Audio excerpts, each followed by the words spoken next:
Mid-presentation, I am trying to land a client I've been after for 6 months. And then it starts. That tiny, familiar prickle on the back of my neck. It's like a single spark landing on a pile of dry leaves. It's menopause. Within seconds, a wildfire of heat is racing up my spine. My face feels like I've stuck it in a furnace. I am glowing. A human lava lamp in a sensible blazer as this hot flash takes over. I can feel everyone's eyes on me as a single bead of sweat rolls down my temple. For years, that was my secret shame, the moment of pure panic. A sign that I was losing control. My body was betraying me in the most public way possible. But then, I started writing it down every single time. And that's when I realized this wasn't a hot flash. This was my superpower activating.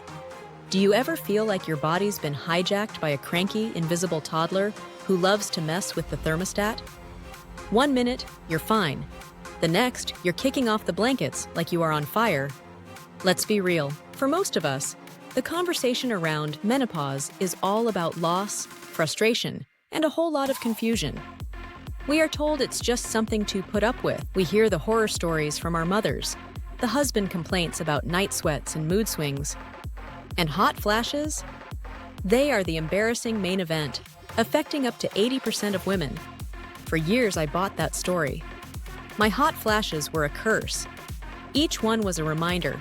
I was getting older, and my body wasn't the same. They were moments of weakness I had to hide, especially at work. I'd fan myself with spreadsheets, pretending to be passionate about quarterly reports, all while praying no one noticed the sweat on my upper lip. The fear of maybe having a hot flash was almost worse than the flash itself. It was a constant hum of anxiety in the background of my life. I felt alone and, frankly, a little crazy. That is, until I decided to stop running from them and start studying them. I bought a cheap notebook and called it The Hot Flash Diaries. The plan was simple. If I had to suffer, I was at least going to collect some data. I logged the time, the place, and the trigger. But then something completely unexpected happened. As I filled the pages, I wasn't just tracking a symptom. I was uncovering a secret. I found out my biggest weakness was actually my secret weapon. Enter Superpower 1. Blazing clarity. So, back to my presentation. Standing there feeling the heat rise, my first instinct was pure panic. My brain was screaming, "They see you sweating. Your face is beet red. You're losing your train of thought. You're bombing."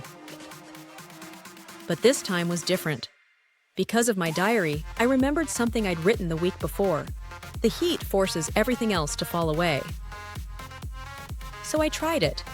Instead of fighting the furnace, I leaned into it. I took a deliberate pause. I took a sip of water. And in that moment of intense physical heat, the swarm of anxieties in my head just melted. The internal monologue of self-doubt was completely silenced by the roaring fire of the hot flash. It was impossible to worry about what Susan from accounting was thinking when every cell in my body was screaming, "Heat!" This is a superpower.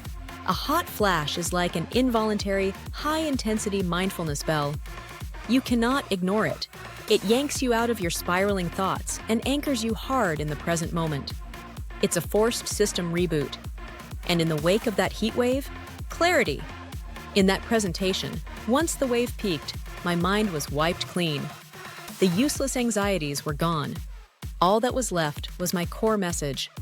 I looked my client in the eye, smiled, and said, "Apologies, just a moment of passion for the project." Then I nailed the rest of the presentation with a focus I hadn't felt before. We got the account. The hot flash didn't derail me. It focused me, it burned away the fluff, and left only what mattered. It makes a weird kind of sense, scientifically. A hot flash happens when a drop in estrogen makes your brain's internal thermostat, the hypothalamus, go haywire. It thinks you're overheating and triggers a massive cooldown response. I like to think of it less as a glitch and more of a hard reset, purging all the junk files running in the background.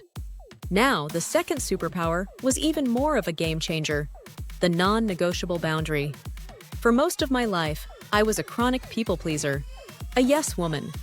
I'd stay late, take on extra projects I had no time for. I would smile through painfully dull conversations just to be polite. My own needs were always on the back burner. Then, the hot flashes got more frequent. I wrote in my diary, 4:30 p.m., trapped in another pointless meeting. Room is stuffy. Kevin is droning on about synergy again. I feel the heat coming. I feel like a caged animal. A few weeks later, same situation. Another pointless meeting, another stuffy room. The familiar prickle started up my neck. But this time, I just didn't sit there and stew. The memory of that diary entry, that feeling of being a caged animal, rose up with the heat. The hot flash wasn't just physical anymore. It was an alarm bell. My body was screaming, "Get out!" So I did. I stood up, right in the middle of Kevin's synergy monologue. I gathered my things and said calmly and clearly, "I'm sorry, but I have to step out." I didn't offer a long, rambling excuse. I didn't apologize over and over. The hot flash had become my undeniable truth, a physical reality you can't argue with. It was my ultimate get-out-of-jail-free card. This is the superpower of the non-negotiable boundary. A hot flash is a real, physical event. It's not a vague feeling of being tired or a subjective sense of being overwhelmed. It is a biological command. You can't tell a hot flash, "Hey, could you just hang on for 10 minutes until this meeting wraps up?" It demands immediate attention. By honoring it, I learned to honor myself. I started using it as my permission slip to leave situations that were draining my soul. It taught me the power of no. It became the external proof for an internal need I'd been ignoring for decades. In a world that constantly asks women to be accommodating, the hot flash is a fierce personal advocate that says, "My needs come first, right now." And finally, the third and honestly most profound superpower, deep connection. For decades, I lived almost entirely in my head. My body was just the vehicle that chauffeured my brain from one task to the next. I ignored the signals, hunger, exhaustion, until they were screaming at me. My body and I, we weren't exactly on speaking terms. I figured menopause was its final betrayal, the ultimate sign it was breaking down. But my diary showed me something totally different. Entry number 52. Night sweat. Woke up completely soaked. Had to change my PJs. So annoying. But as I lay there, I realized I barely drank any water yesterday, and I felt grateful. Grateful, my body sent such a clear signal. Entry number 71. Hot flash on my commute. It was so intense I had to pull over. I just sat in my car and breathed for 5 minutes. I can't remember the last time I just sat and did nothing. My body made me take a break. See the pattern? I finally did. My whole life, I'd treated my body like an employee. Now it was demanding to be a partner. The hot flashes, the night sweats, all of it. They weren't malfunctions. They were messages, a desperate, non-verbal language from a body I had stopped listening to. These sudden bursts of heat forced me to tune in. I started dressing in layers, not just for comfort, but as a conscious act of self-care. I started carrying a water bottle everywhere, anticipating my body's needs.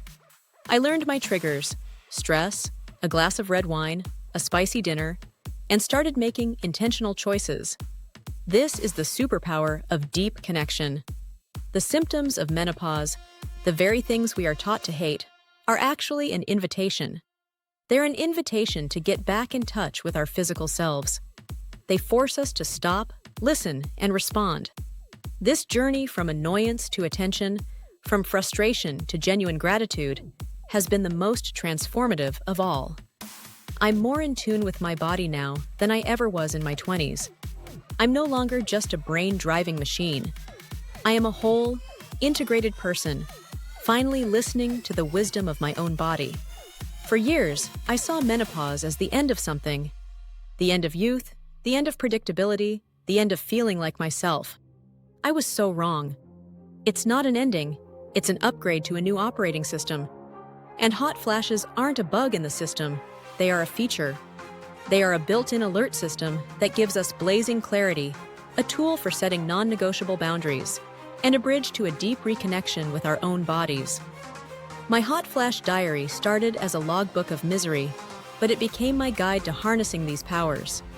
It let me reframe my entire experience, to shift from a mindset of suffering to one of strength. And this is a power available to every single one of us. We've been taught to be ashamed of this transition, to hide it. But what if we changed the narrative? What if we say this not as a private struggle, but as a shared evolution? This is my story, but I know I am not alone. So now I want to hear from you. In the comments below, tell me, what has menopause taught you? If you're having hot flashes, have you ever had a moment where it felt like something more? A moment of clarity, or a reason to finally put yourself first? Let's write a new diary together. Let's share our stories of unexpected power. And if you're on this journey and want to keep reframing it with a community that gets it, please subscribe and share, because this isn't just about surviving menopause. It's about learning to thrive with our new superpowers. Thank you for watching. I look forward to seeing you in the next video.